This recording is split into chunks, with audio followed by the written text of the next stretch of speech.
Hello Internet. Yes, this is 7900 XTX, which apparently came from a completely different customer, completely different system, yet died exactly the same way as one of the previous ones that I had fixed from earlier. You can probably go and see my earlier videos of the 7900 XTX. I think it was XFX or ASRock or something rather that actually came in for repair twice from the same customer because he broke it twice and he broke it the exact same way this one broken. And what's interesting about that is what breaks these GPUs, these 7900 XTXs specifically, are the motherboards. And to be even more specific, PCIe or the NVMe slot that's directly above the graphics card PCI Express 16 slot that has either a massive heatsink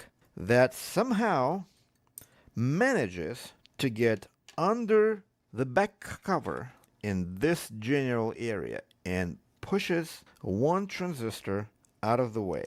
And that causes the GPU to not be detected. So I am almost 100% positive that the GPU is going to work just by either replacing or resoldering that knocked off transistor, as we will see in just a minute. And but that raises a good number of questions, such as why is this happening? How to prevent that? Did we land on the moon? Why 5090 prices go up? And the most important question is, who cares? And the last, and not the least important question is, what are those? Why do I have them? Are they any good? Well, these are what's called ceramic tweezers. The tweezers themselves are nothing special. They are regular stainless steel. As you can see here, they don't stick to the magnet, but the screws do. Those cheap Chinese bastards. Coated with titanium, so that's good. And the tips are, I don't know if these tips can be purchased separately. It would be really nice if you could. But the tips are ceramic. They are indeed super hard. In fact, they are so hard that I couldn't even grind them with my stone grinder. Stone would wear out. However, I had to resort to a diamond grinder in order to fix one of the tips. And so why is it that I needed to fix the tip? Well, the answer to that is rather simple. Ceramic is hard. It has flexibility, but it does not want to flex very much. So if you were to grab something really hard or you pushed it too far, unlike stainless steel tip, the stainless steel will simply bend, whereas this one will simply snap. And it'll break away sort of like glass, and you're gonna have to you're either gonna have to go through a lot of sandpaper to get it back in shape, or use a diamond grinder of sorts to get it back to the shape that you want. Alternatively, and I really hope that these tips can be purchased separately, so that way you can just buy a second pair. Another issue with these tweezers was that jaws weren't perfectly in alignment, so I had to grind them down to make sure that they are actually aligned. Another issue with these tweezers is when you're holding something, and I'm talking under a microscope, like a very tiny, tiny, tiny wire, and then you move your tweezer like this, left to right. So depending on how you grabbed it, the jaws don't always align. As a matter of fact, I'm going to do this, just going to do this under a microscope, and then you're going to see what the tips are actually doing. So to compare with some of them resistors here, it's a regular resistor. So here's our tweezer. It looks rather fine, so no problem with that.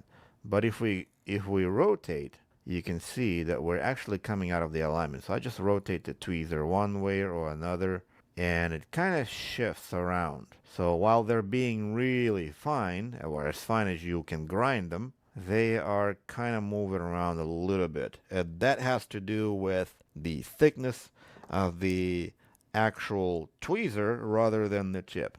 And the exact same thing with the other ones, though these look a little thicker because I had to ground the tips because the tip just snapped in half when I try to grab something. So, but overall, I am rather impressed and not so much at the same time. So, and these are my regular stainless steel, just as fine, if not finer. You can grind them on the same paper as fine as you like, and they will not break. They will just bend away, and then you just bend it back, and they cost almost nothing, like $1 a piece. So, I mean, you take this, $1 a piece, and then you take this. This is like $20 maybe, and considering that you were buying it in China, $20 is a lot. So I don't know. Pick your poison. And while you're picking your poison, let's go ahead and try to fix this thing. Secure some of the pins here. All right, so the damage is here. Let's have a look at what we're dealing with. And there it is. It is a busted U-gate. Alright, I don't see any other damage. The data lines seem to be okay. But something just wedged this thing. Something wedged in between the cover and the back plate. And, oh my god. Is that what it is? Oh no, it's one of them bugs. It's one of them bugs. Let's get this thing debugged. I'm gonna grab it by its leg. Oh, it's so dry. Ew. Oh no, it fell. I don't know where it is. Alright, hopefully this is it. So looks like this capacitor is nicked just a little tiny bit. Little hard to see on the camera. But we're going to reflow this capacitor to make sure that it's actually good. Otherwise, we're going to have problems with this GPU on an AMD platform. Let's go. Okay, capacitor looks good. I have no reason to replace it.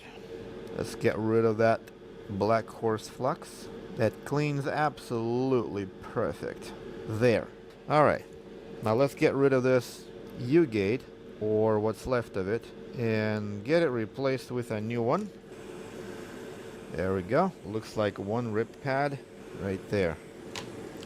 And hopefully this isn't going to be the same as what I had to deal with before, where a customer ended up sending it back shortly after because he broke it the moment he put it in. Some of these motherboards are GPU murderers. Alright, so looks like we can have a trace in here from this pad. Let's do that. Maybe we could just run a wire, I suppose. Yeah, let's just do a wire. Let's be lazy. So I'm gonna wick these pads so that the new U-gate will sit flat. Basically what that will allow me to do is to apply the least amount of heat on the board to get the job done. Alright, that looks good. Some fresh black horse manure. Let's see if we can handle this with them new tweezers. I think the angle is a little bit too aggressive. It's almost 90 degrees. I mean, it's a little too aggressive, I think. I think it'd be better if it wasn't, but whatever. What do I know? Because when I'm holding it down, I would like to have it like this, but the way I hold the tweezer, I can't do it because the angle is just too aggressive, whatever that means. So there's that pin, and the output pin. There we go. And so now all we need is a piece of wire for the ground connection.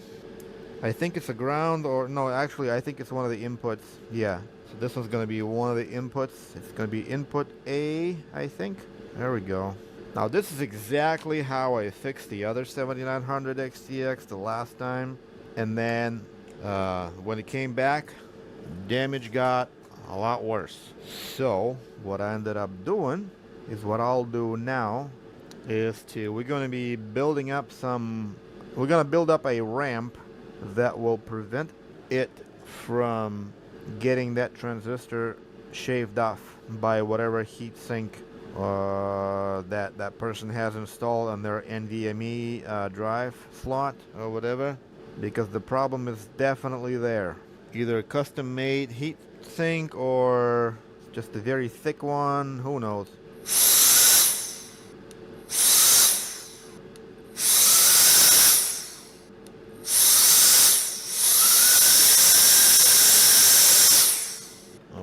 Now here's some dirt cheap UV resin, and we're just gonna apply some of it in here.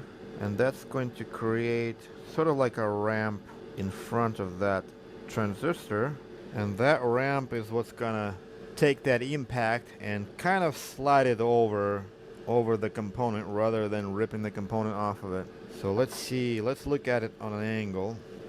See this? It's kind of like a small slope. Yeah, maybe we can give it a little bit more in here. Yeah, that's gonna be good. That's gonna be perfect. Just a small ramp for whatever's in there to just slide over it rather than ripping it off. Alright, that should be it. Let's see if this thing will pulse now. Hopefully, whatever impact that board suffered was not significant enough that would force us to go into reballs and all sorts of things, but who knows. And here we go. And there we have it. The GPU posted. If you are the owner of this GPU, or you have a motherboard that has an NVMe slot directly above the PCI Express X16 slot for the graphics card, and you have a 7900 XTX or XT board graphics card from AMD, be sure to look at that motherboard and see if maybe, just maybe, you can remove that heatsink or whatever's in there so that you will not have to suffer the same damage as this thing had suffered, and so that you wouldn't have to pay anybody to get it fixed. And that will be it for this repair. Hopefully my advice will save a GPU or two, and if it does, don't forget to like, maybe subscribe if you're into this kind of stuff, and I'll see you later. Goodbye.